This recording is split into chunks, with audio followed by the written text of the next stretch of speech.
So now we're going to have a look at another measure of spread. The other measure of spread that we have already talked about is the range. This measure of spread is the standard deviation, and we're also going to be talking about the variance. So you might have come across this before. So the standard deviation measures the spread of a set of data.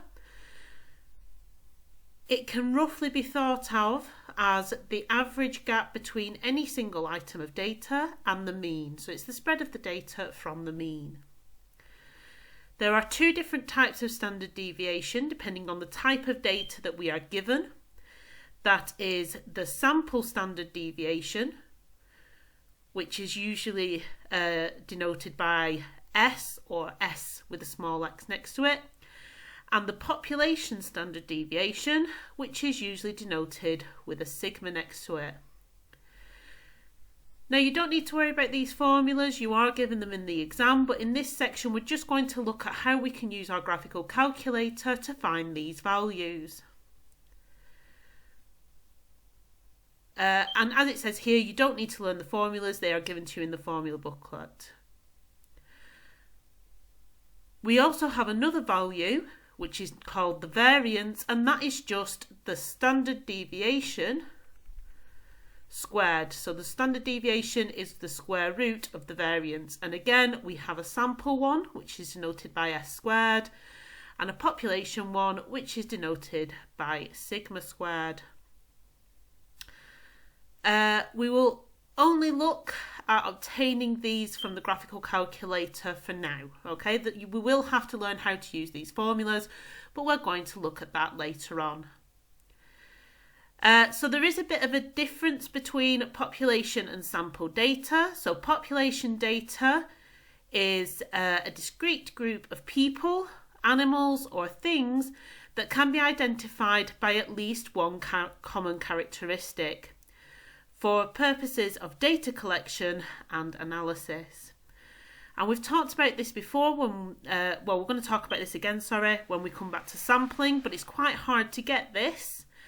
Sample data is where a sample of the population has been taken to perform an analysis on it. So we're going to talk about a little bit of the pros and cons of populations and samples.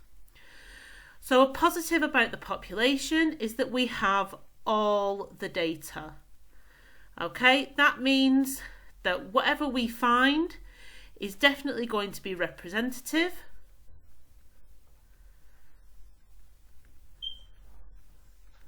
Because it includes the entire data, and whatever we find is going to be true for the population as a whole.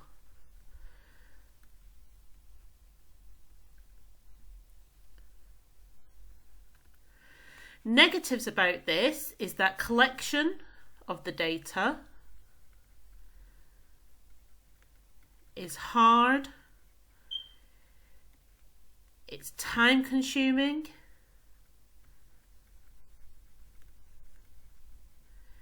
and in a lot of the cases it's expensive, and sometimes it might just not be available. Now the way that we collect data for a population is through something called a census. So a census is used to gather population data. For a sample of data, the positives are that it's quicker and easier, it's cheaper. However, the negatives of this is that it might not be representative. Even if we worked really hard,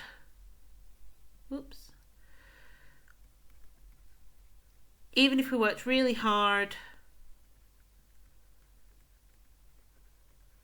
to try and make it so our sample was representative, the likelihood is that it would not be representative of the whole population. Now usually we would use, let's say, a questionnaire,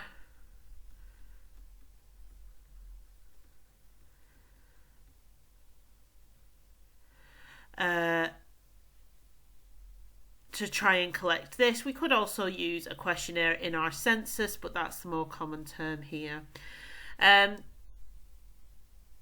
Now, most of the time in statistics, we will find that we have a sample of the data rather than a population, because samples are much easier to collect than the population, because in order to have the entire population, you do need data from everybody, which sometimes, as I said before, is not possible to do so. So using the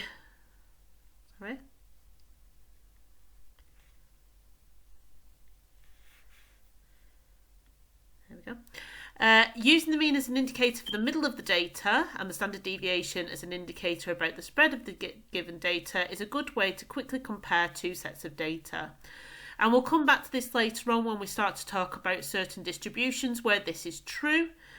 Quite a lot of the time we like to use keywords of description. Now, the reason why we talk about the descriptions in this way is because you have to say what you're comparing. So on average, somebody was better than somebody else, and we know this because the mean was higher. So it's which one was better than which other group and how we knew it. And then for describing the standard deviation, we'd have one group is more consistent or less consistent or more varied or less varied than another group, and that would be because it has a smaller standard deviation. And that's quite important to note, that if we have a smaller standard deviation, I'm just going to pop this up at the top. So for a smaller standard deviation, we describe that as more consistent. For the group with a larger standard deviation,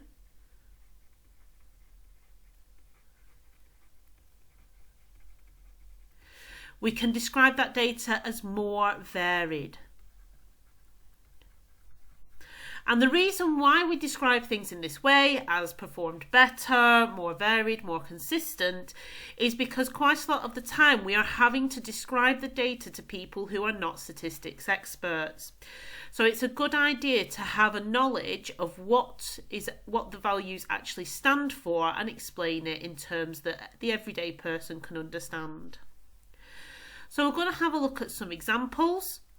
Here we've got below are two samples. One is the life expectancy of 9 European countries. The other is the life expectancies of 9 African countries. Calculate the mean and standard deviation for each of the samples and write 2 sentences to compare and contrast the results. And here in this box we just have a verification. If it's a bigger standard deviation, it's more varied. If it's a smaller standard deviation, it's more consistent. So we're going to enter this into our calculator in a similar way to what we did previously when we were looking at just finding the mean earlier on, when we were looking at the summary statistics. So here in list 1, we're going to type all the values just for Europe. So we're going to start off just looking at the values for Europe. So that's 82.3, 81.6, 81.3, 80.4, 80.3, 80, you can put 80.0 but it'll just change it to 80, 79.8, whoops, 78.9 and 77.7. And as we talked about earlier on, it's very important that you give these numbers a quick double check over, because after this the numbers that we end up with are just going to come straight from our calculator, and if we typed one of those values in incorrectly, then it would not work. So remember, when we were looking for the mean earlier on, we went into calc, and we need to tell the calculator that we only have a single set of data like this, so we need to go into set. And we need it to say list 1 because that's where we put our values in. But we don't have any frequencies, so remember that this one needs to just say 1, which we get by clicking the F1 button. Then we need to go back. We only have one variable, which is the life expectancies for Europe. We go into one var, and there we go. We have our mean. So we're just going to write this in here now. Our mean is 80.3. Remember to round things to at least 3 significant figures. For the standard deviation, we have to think about this. We can see here it says 2 samples. So because it says 2 samples, that tells us that we should look at the sample standard deviation, which is this value here, the SX1. So that's 1.40. So that's our standard deviation. Now for the variance, we can't actually get it off this page. We have to go into our normal calculator mode and we need to type our variance in here. Now, because we're wanting our variance to 3 significant figures, I am actually just going to write the standard deviation to more than 3 significant figures. So 2775002, just trying to squeeze it in there. Because that way we're going to end up with less of a rounding error on our variance when we're rounding that to 3 significant figures. So that's 1.402775002 squared. So we get the squared button by clicking this x squared one next to the alpha. That comes up with our squared symbol, and that gives us 1.97. So it is quite important, because we're using the standard deviation to do a further calculation to get the variance, that we do write down the whole standard deviation first and then square it. You can then round this to 1.40 to 3 significant figures. That would be fine, but it just gives us a more accurate number for the variance. So now we're going to do the same for Africa. Remember that we need to delete everything that we have here. Type in our numbers, so 76.2, 75.5, 65.3, 63.3, 63.1, 62, 60.6, 59.7 and 58.9. Remember to give the numbers a double check, because after this we're just going to get our values straight from the calculator as you saw before. Then we go into calc. You can double check your set, but that shouldn't change. List 1, because that's where we put our values for the life expectancy in Africa. We don't have any frequencies, so that just says 1. And then again we're going into 1 var. So this time the mean is 64.95 recurring, which to 3 significant figures gives us 65.0. Remember that we can't straight away write down the variance, but for the standard deviation, remember that we're looking at samples here. So we're looking at the S1, the SX1, which gives us 6.47999056. Remember to write the whole thing down, because we're going to use this in a further calculation. To 3 significant figures though, that would be 6.48.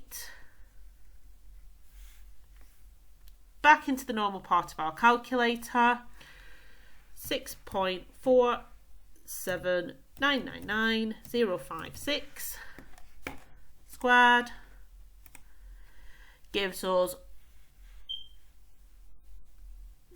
42.0 to 3 significant figures. So then for our comparison, we need to have a sentence about the mean, and we need to have a sentence about the standard deviation. So the life expectancy, remember what you're talking about, you need to put some context in there. So the life expectancy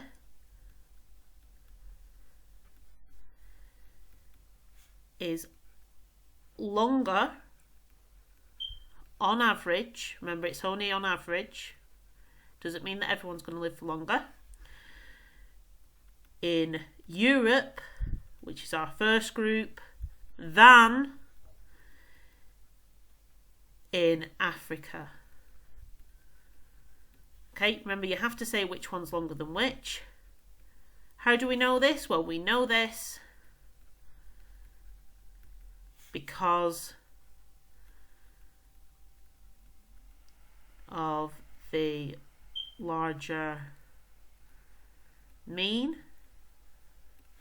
We then need to write about the standard deviations. Well, if we have a look here, we can see that the life expectancy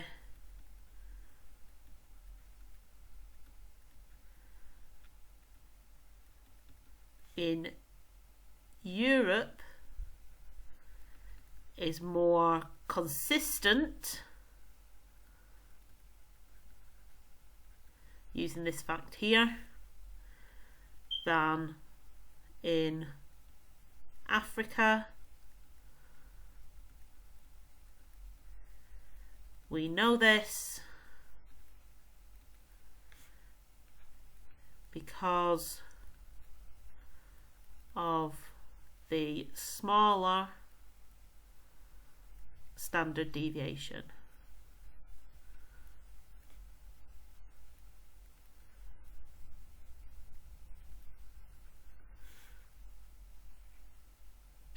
So now going on to the second example. Here we have a different form of data. So here we have a frequency table instead of just a single set of data. So deleting what we have in our calculator already, I'm going to put the categories into list 1, so that's the shoe size. So that's 4, 5, 6, 7, 8, 9, 10, 11, 12. In list 2, we're going to put the frequencies. So 2, 4, 5, 6, 5, 9, 7, 5, 3. Remember to give them a quick double check over that you've entered everything in correctly. Then we're going to go into calc again, check our set. Now this time we put our values into list 1, which is our shoe size. And this time we did have frequencies and we put those frequencies into list 2. So remember to click list, which is the F2 button. Tell it where we put the frequencies. Well, we put those into list 2. And then you need to click exit and that'll save it. So now it should say list 1, list 2. So we click exit to go back. We still only have one variable, which is the shoe size. So this time our mean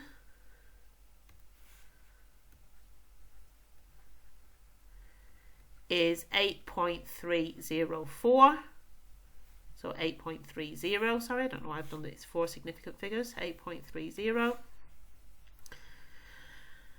The standard deviation, well here we have Becky records the shoe sizes of all AS statistics students. So that means that this is the population of the AS statistics students. So we're going to use the sigma, which is 2.18562064. And then for the variance, remember that you can't get that from this screen. You need to go back into the normal calculator part of your calculator, type in your standard deviation, squared, which gives us 4.78 for our variance. So now we're going to do the same again. This time we have all AS geography pupils.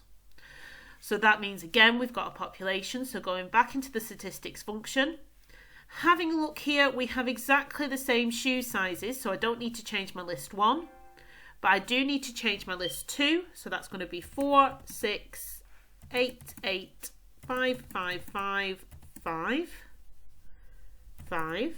Hopefully that's right. So we've got 5, 5, 5, 5, 5, 8, 8, 6, 4. Yes, I've entered it incorrectly. Remember to always double check that. Then we're going into calc. We need to check our set. Yes, my shoe sizes were in list 1. Yes, I put my frequencies into list 2. Exit to go back, and then again we're going into one var. So this time, the mean is 7.84. The standard deviation, remember that we're looking at the population, so we're looking at the sigma one here. So that gives us 2.4524713. And then for the variance, we need to go into the normal calculator bit of our calculator, type in our standard deviation,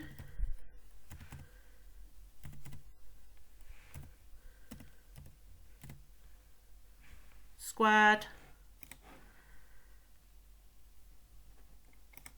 which gives us 6.01 to 3 significant figures.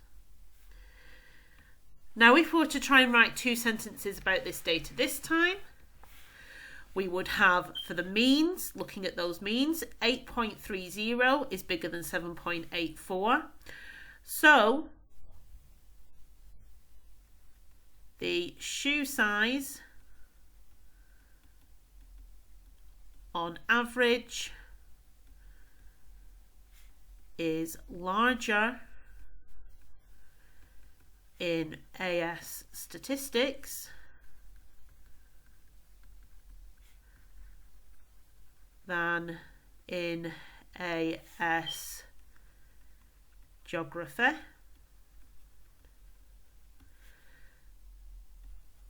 We know this because the mean is bigger. And then for the comparing the spread, if we have a look here, 2.185, 2.4524. So here I'm going to write the sentence slightly differently to how I did in the first example, just to show you how you would phrase it. So the shoe size in AS geography is more varied than in AS statistics, and we know this because the standard deviation is larger.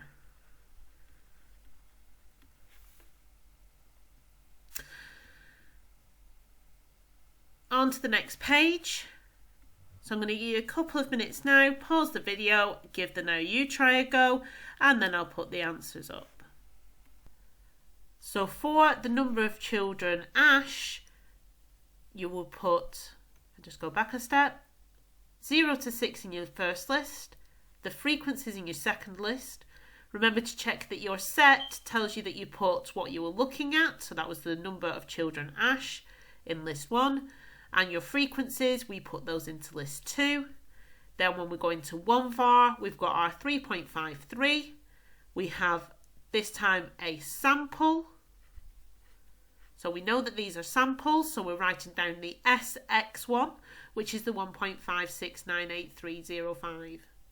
Remember to get the variance, you go back in your calculator to the normal calculator part, type in your standard deviation squared, and that would give you your variance. Using a similar method, we can get the number of children Bagshot, and we've got our summary statistics here, remembering again that it is a sample. So then when we're comparing and contrasting them, we can say that on average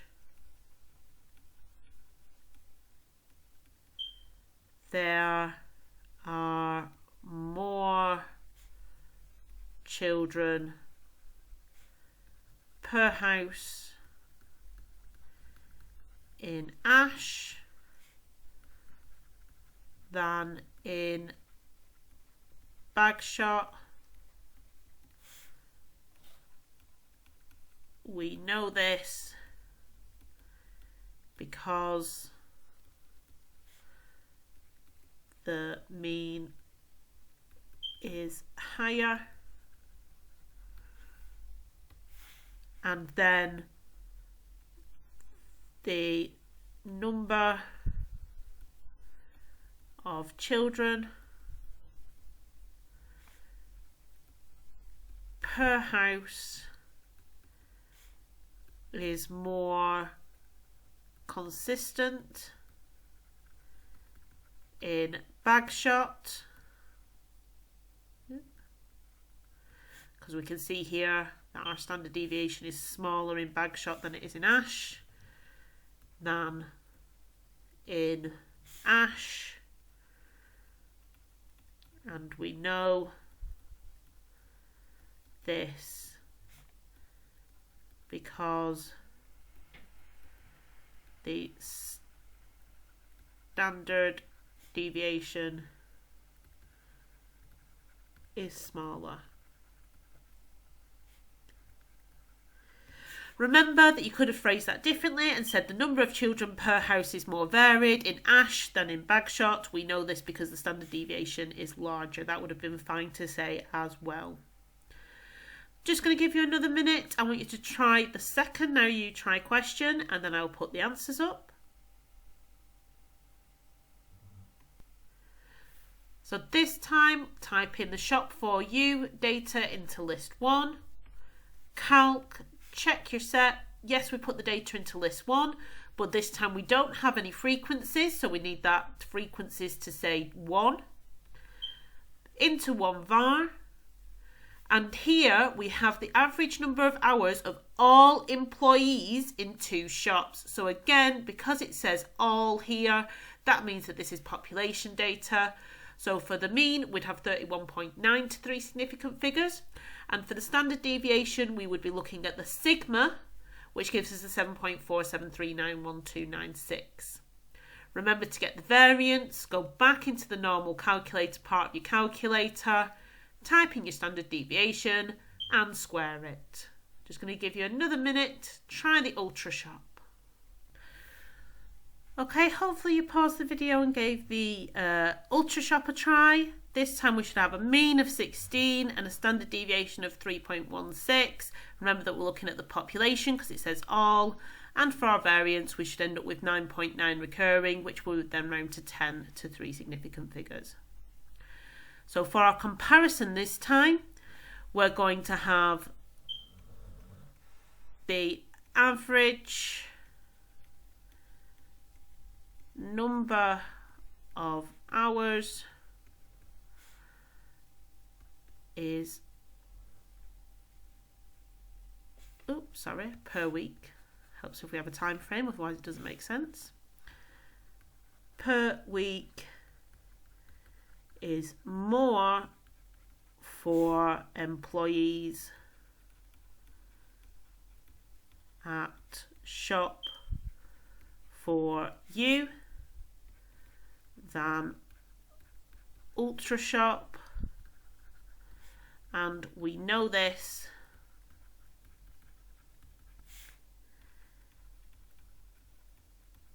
because the mean is bigger,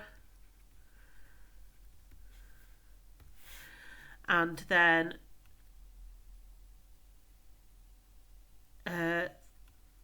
the number of hours per week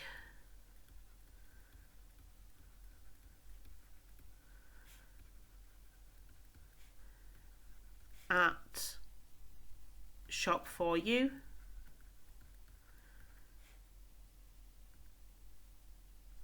is more varied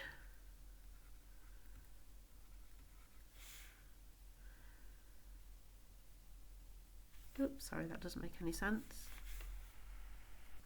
That's a bit better. So the number of hours each employee works per week at shop for you is more varied, or are more varied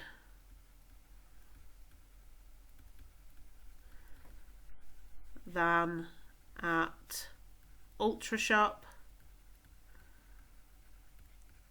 and we know this because the standard deviation